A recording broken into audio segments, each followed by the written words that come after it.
साथियों नमस्कार, आप देख रहे हैं न्यूज विद राहुल। साथियों, एक कहावत आपने सुनी होगी कि चीनी कम है।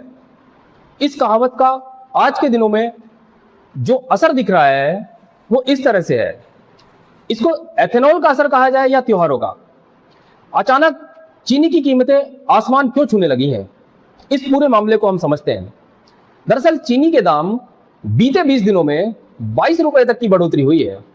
हालात तो यहां तक पहुंच गए हैं कि दुनिया भर को चीनी बेचने वाला भारत अब इसके आयात की तैयारी कर रहा है।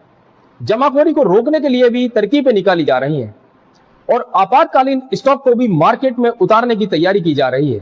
जिस देश में दिन की शुरुआत सुबह की चाय से होती है, जहां त्योहार मिठाई के बगैर अधूरे लगते हैं, जहां घर से लेकर दुकान तक चीनी रोजमर्रा की जरूरत है, वहां चीनी की कीमतें सिर्फ एक कमोडिटी का रेट नहीं बल्कि घर के बजट का सवाल बन जाता है। लेकिन इसी बीच चीनी के दाम अचानक ऐसे भागे हैं कि बाजार में सवाल सिर्फ यह नहीं है कि चीनी कितनी महंगी हुई है, बल्कि सवाल यह है कि आखिर चीनी इतनी महंगी क्यों हुई है।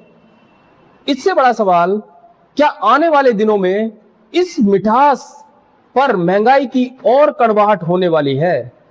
जिस चीनी के दाम कुछ समय पहले तक लगभग 45 किलो के आसपास थे, उसमें बहुत ही कम समय में जबरदस्त उछाल आया है।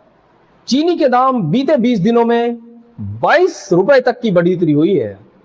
हालात तो यहां तक पहुंच गए हैं कि दुनिया भर को चीनी बेचने वाला भारत अब इसके आयात की तैयारी कर रहा है।